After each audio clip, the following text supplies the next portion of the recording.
Flakes program coming from the Hollywood Canteen. The Jack Benny program, transcribed from its earlier release for presentation at this more convenient hour.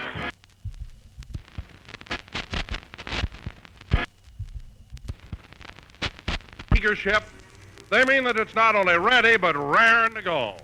Well, for my money, that's a swell word for grape nuts and grape nuts flakes. Here are two eager as well as grand tasting breakfast dishes for you, all right.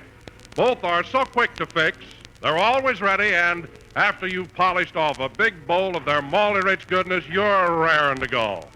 Yes, make them a part of your adequate breakfast, and you'll keep right on raring to go all morning long. Remember, grape nuts and grape nuts flakes bring you all-around whole-grain nourishment, energy plus, and say, they're both such cheerful breakfast treats. There's such a pleasing, teasing zest to eating them. Grape nuts, crisp and crunchy, grape nuts flakes, tempting, toasty brown flakes. Yes, sir, for luscious goodness plus grand nourishment, you can't beat delicious, nutritious grape nuts and grape nuts flakes. So eat a good breakfast, do a better job.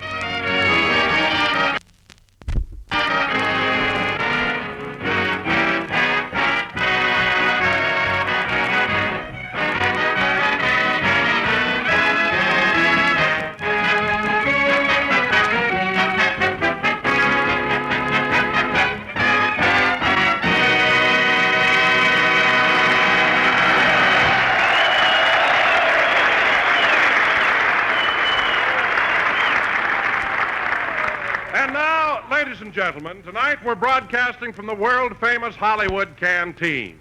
Yes, the Hollywood Canteen, where hundreds of thousands of servicemen come to see stars like Dorothy Lamour, Betty Grable, and Lana Turner. That's right. So, without further ado, we bring you a man dressed in a sarong, showing his legs, and wearing a sweater, Jack Benny.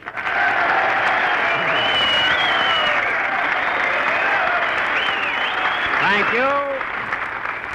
Thank you, thank you. Hello again. This is Jack Benny talking, and Don, I hate those corny introductions. You don't have to make up a lot of silly things just to be funny. But, Jack, I didn't make anything up. For one thing, you are wearing a sweater. So what? I'm cold. I've got just as much right to be cold as Lana Turner. Besides, when I take the trouble to knit something, I'm not going to throw it away. Anyway, I'm not trying to look like a glamour girl. Oh, hello, Phil. Hello, Don. Hiya, fellas. Gee, it's great to be here in the canteen. Hey. Hiya, Phil. Hello, Dorothy. Yes, sir, fellas. It's wonderful to be right here in the canteen tonight. Phil, stop calling me Dorothy. Oh, it's you, Jackson. I'm sorry. That sarong had me fooled. Phil, this is not a sarong. I've been making sandwiches in the kitchen, and I'm wearing an apron. An apron? Then how come you got it pinned up over one hip with a rose? Where? Oh, well, I didn't put it there. When I came here, that rose was in my lapel. Then what's it doing down on your hip? It's a rambling rose, and shut up.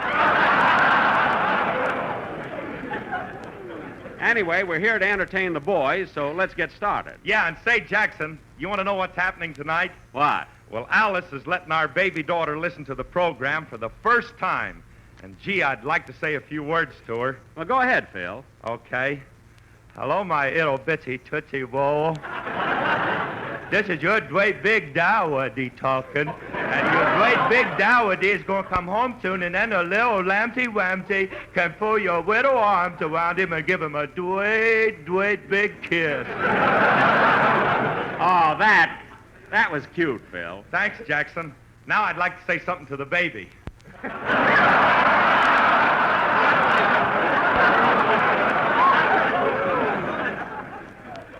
Phil, I thought you were talking to the baby. Listen, Jackson, if I ever talked that way to my kid, she'd hide my cornbread. Well, I wouldn't blame her. By the way, Phil, fine ad-lib line, hide that cornbread. Phil, how old is your kid now? Oh, she's, let me see now. Well, she was born in February 1942, and this is February 1944, so, well, now let's see. There's 1942, 1944. You got a pencil, Jackson. Yes, Phil, but this one won't do you any good. There's no eraser on it. Anyway, here. But, Phil, the answer's very obvious. If your baby was born in February 1942, and it's now February 1944, she must be 2 years old. How do you know? It ain't your kid. Wait a minute, Don, I'll make it easier for him. Look, Phil, how many candles did you put on your baby's birthday cake? 63. You put 63 candles on your kid's cake? Why not? I can afford it. Oh, yes, Alice is working. But,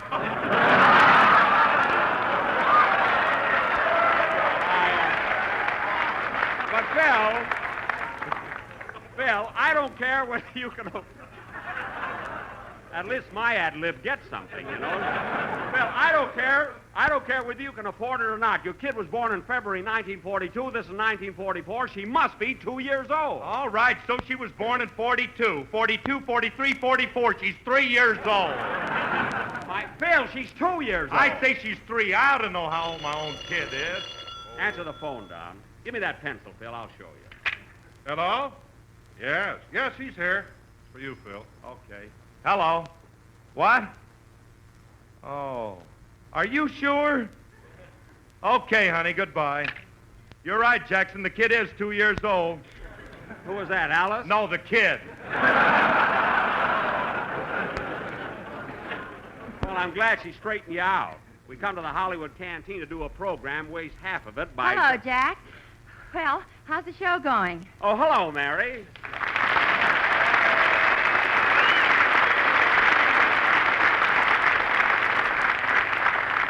Mary, I was trying to find you. Where were you? You're all out of breath. Your hair is mussed up. Look at your shoes. What happened? I was jitterbugging with a soldier in the middle of Vine Street. In the middle of Vine Street? Mary, if you're going to jitterbug with a soldier, you should do it right here at the Canteen. Where do you think we started?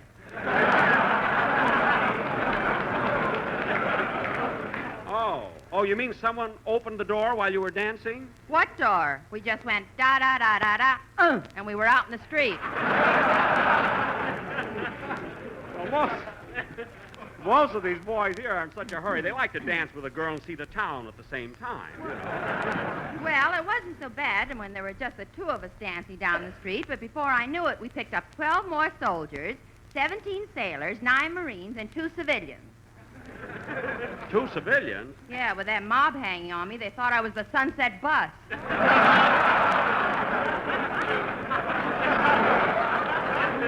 Well, Mary, you certainly are having a lot of fun today, aren't you? Yeah. You know, Jack, I like to dance with servicemen, but the way they grip you, oh, brother. Grip you? Jack, they hold on to a girl tighter than you hang on to a dime. Mary, I don't hang on to dimes. You don't, huh? Every time you open your coin purse, a little sign comes out and says, That's the name of the manufacturer, Smith and Son.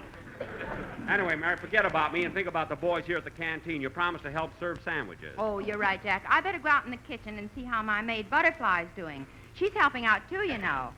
Okay, Mary. I'll see you later. My heart tells me this is just a fling, though you say our love means everything. Oh, Butterfly, Butterfly. Yes, Miss Livingston?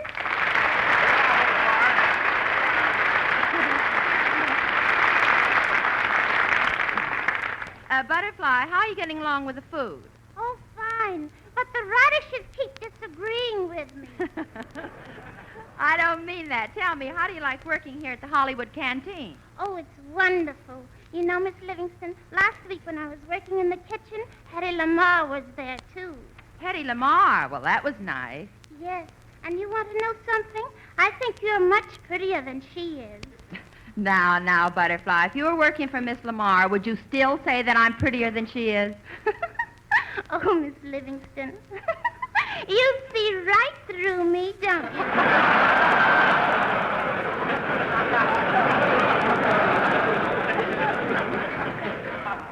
Well, flattery is nice, but you shouldn't overdo it.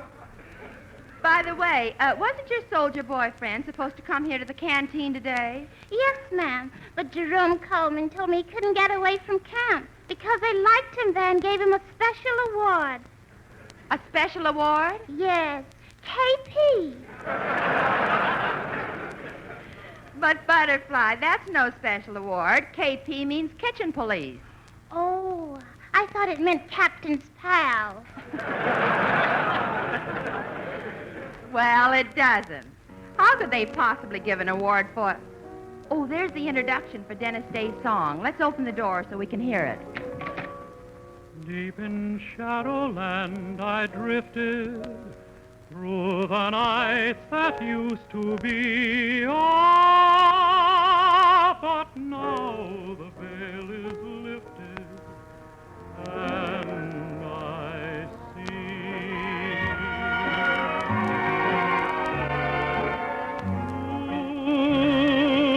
heaven, one high in the sky, to heaven, one here in your eyes.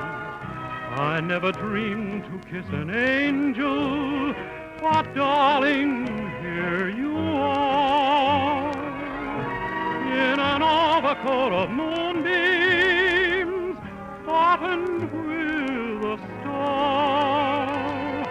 I'm thrilled to high heaven,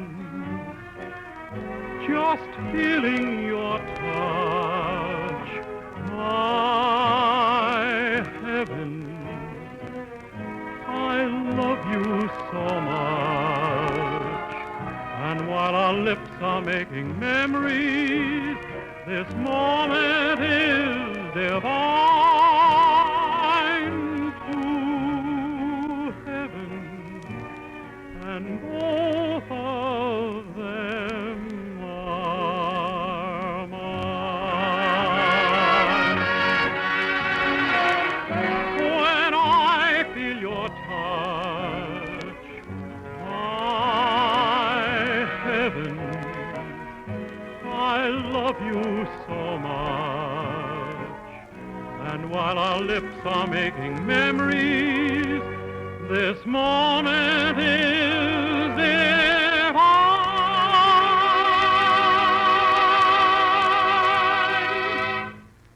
I see through heaven, both of them are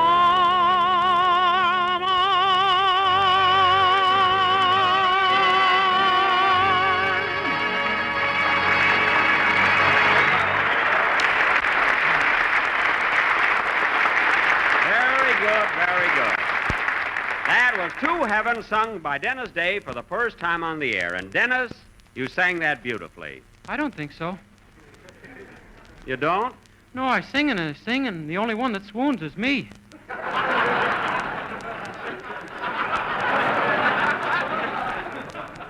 Well, kid, you certainly are frank. I wish I was. I don't mean him. Now, look, kid, after our show tonight, I want you to go home and pack because we're going up north to do some camp shows. Up north? Yep. Oh, boy, are we going as far as San Diego? Dennis, San Diego is south of here. That was before the rain.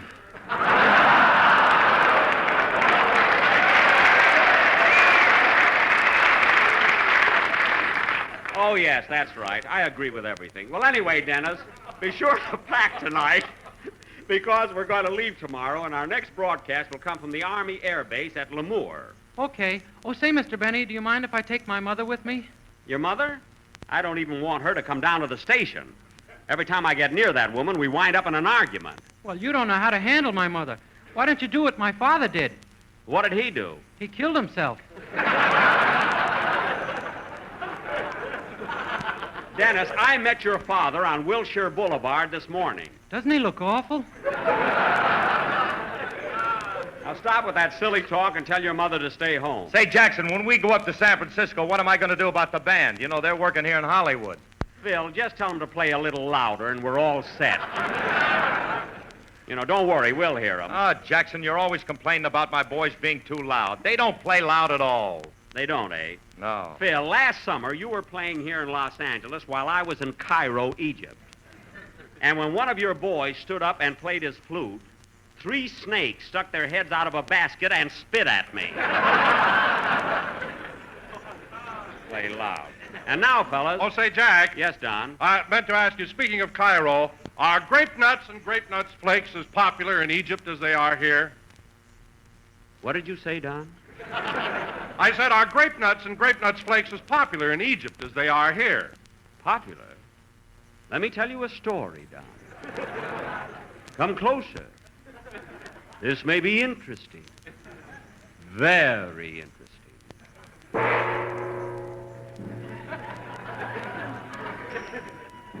I was crossing the Sahara Desert on a camel, and the sun, the merciless, unrelenting African sun, was beating down, scorching the desert sand. When out of this burning vastness, a figure came staggering toward me, weak from exhaustion and starvation. As I jumped down off my camel, this man, this stranger, this wanderer, crawled up to me, and sobbing hysterically, he cried, Food! Give me food! I'm starving, I tell you, starving! Save me! Oh, save me! I'm dying! I gazed at this pathetic figure.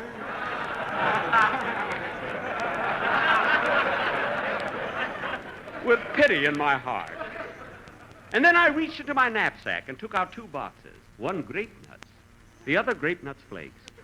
His eyes lit up with anticipation. And again he screamed, Food! Food! At last! I'm saved! Saved! So I said,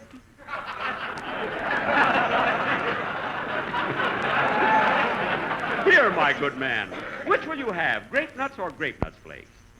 For the next 3 days, he couldn't decide.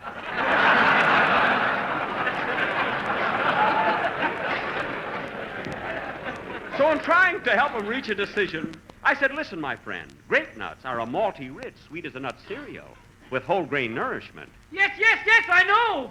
while grape nuts flakes are a malty rich, sweet as a nut cereal with whole grain nourishment. So he looked up at me and said, I like them both, I tell you. Both. I don't know which to eat. Oh, save me. Help me decide. so I said, take them both, my good man. They're not rations. So he took them down and he ate them both, grape nuts and grape nuts flakes, not even noticing there wasn't any sugar and cream.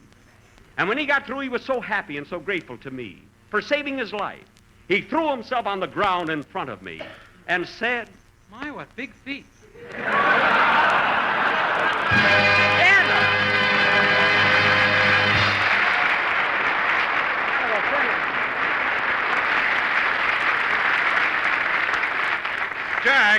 Jack, is that story you told me the truth? Did that actually happen? Yes, Don, it happened exactly 4 times. With the same man? No, he was busy one night. We had to get another actor. Anyway, the story is the truth. That's right, Don. I was there with Jack when it happened. Oh, hello, Larry. Well, look who's here, Larry Adler.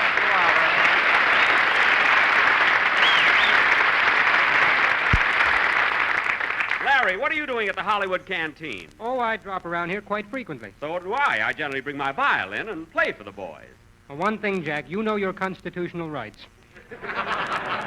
Larry, after a crack like that, you ought to do something to redeem yourself. How about playing a number on your harmonica for the boys? Begin the Begin. What do you say, fellas?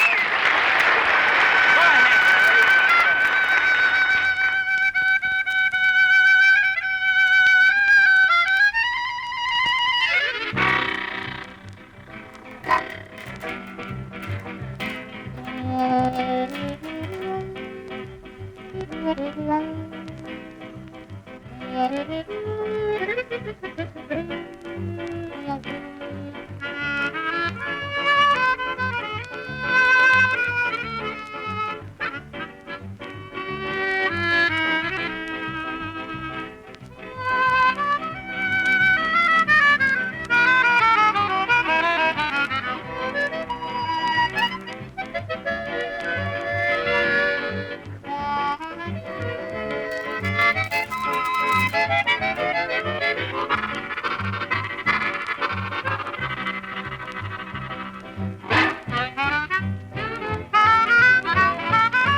Begin the Begin, played by Larry Adler, the world's greatest harmonica player. Oh, now, Jack. You know, Larry, I wish I could play an instrument that you could blow, like a harmonica or a clarinet or something. You shouldn't have tried it with your violin, Jack.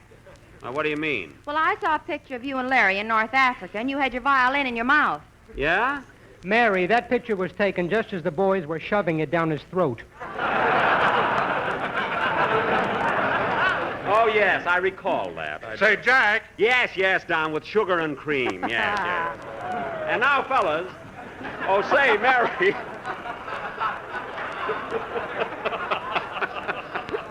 He don't care as long as you got sugar and cream on it. That's all. Fellas, Mary, Mary, how's the food coming along? Well, Butterfly's finished making the sandwiches. Gosh, I wonder if the lemonade is ready. Oh, Rochester. Rochester! He never hears me. Phil, give me a pair of dice, will you? Thanks.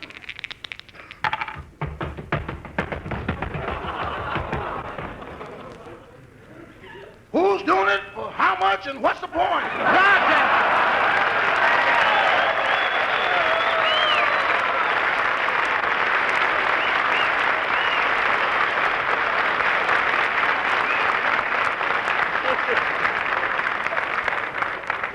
Rochester. He went right down on his face, folks. Rochester, where were you when I rattled those dice? In Pomona. Way out in Pomona? Yes, boss. I'd have been here sooner, but I came in on my knees.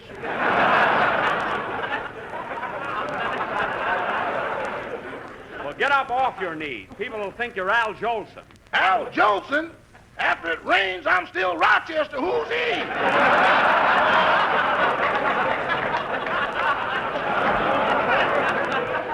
Well, get up. You're supposed to be in the kitchen mixing some punch. Well, boss, as long as I'm here, I'd like to help entertain the boys. I rehearsed the song. Well, that's a nice gesture, Rochester, but you can't sing. Who can't sing?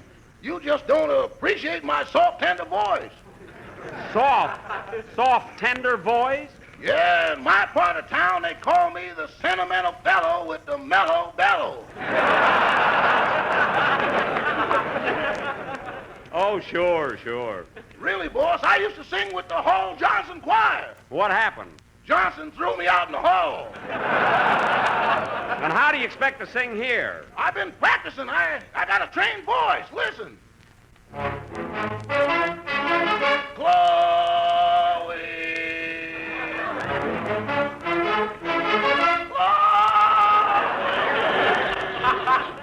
Wait a minute. Do you call that a trained voice? Yes. Sounds like it was trained with a whip and a chair. Anyway, Roch, I'm not going to argue with you any longer.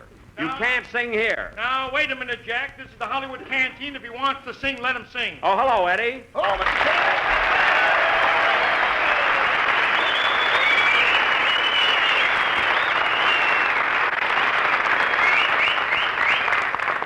Go ahead, Roch. Rochester and sing. Now, wait a minute, Cantor. If he sings, I won't have time to play my violin. Play your violin? Yes, I don't mind doing comedy and jokes and everything, but to me, music brings out the real Benny.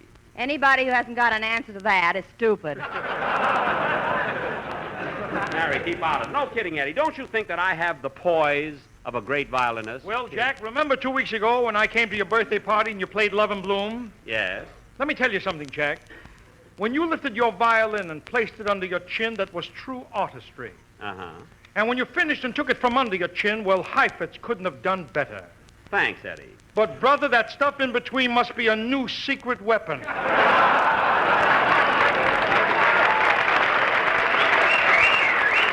what do you know about music? You're just jealous because I've been in show business longer than you have. How could you have been in show business longer than I have? I'm older than you.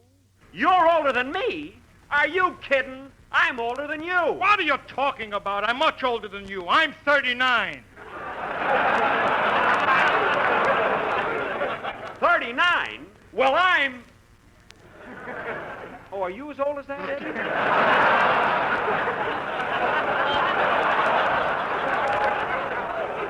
Gee, I didn't know that, kid. Well, I did exaggerate a little. I'm 37. Well, even at that, I'll have to admit I'm a year younger. Well, answer the phone, Phil. Okay. Hello? Yes? Okay, I'll tell him. Who was that, Phil? My baby, she wants you two kids to come over and play with her. Well, what do you know? Shall we bring our rattles? Yeah, let's. With your bones, you won't need any. Oh, yes. Come on, Eddie. Let's go. All right,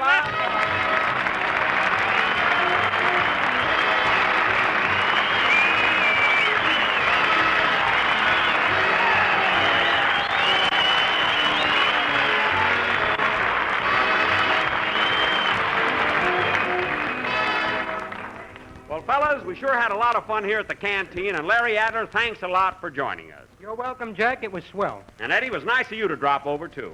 Say, Jack, do you mind if I say a word? No, not at all. Go ahead. Ladies and gentlemen, I'd like you to listen to my program next Wednesday night when I have a most important announcement to make. Somewhere there is a man in uniform who will be $5,000 richer when he returns from the war. You, his mother, his father, sister, brother, wife, sweetheart, or friend can help him get that $5,000. For complete information, listen to my program over the same station next Wednesday night. Goodbye. Well, this has been rather a musical program, wouldn't you say, Mary, with Dennis singing and Larry Adler's fine harmonica solo? It's too bad Jack didn't play his violin. Well, to tell you the truth, Don, I know why Jack didn't play his violin tonight. Oh, why, Mary? Well, he didn't take time this morning to eat a good breakfast. Well, Mary, do you mean if Jack had eaten a good breakfast, he could have played his violin? No, but at least he'd have the strength to hold it. Well, I think you're right, Mary, and my idea of a good breakfast is one that includes delicate, toasty brown grape nuts flakes with a crisp, distinctive texture and grand sweet-as-a-nut flavor. And grape nuts flakes are a whole grain cereal, so they bring you all-around bodybuilding nourishment. They're a thrifty buy in the big 12-ounce economy-size package. So, friends, if you want to play the violin beautifully, start your day with delicious, nourishing grape nuts flakes. Eat a good breakfast, do a better job. And, fellows, we'll be with you next Sunday night broadcasting from the Army Air Base at Lemoore near Fresno, California. And to the Hollywood Canteen, thanks for inviting us to broadcast here today. Good night, folks.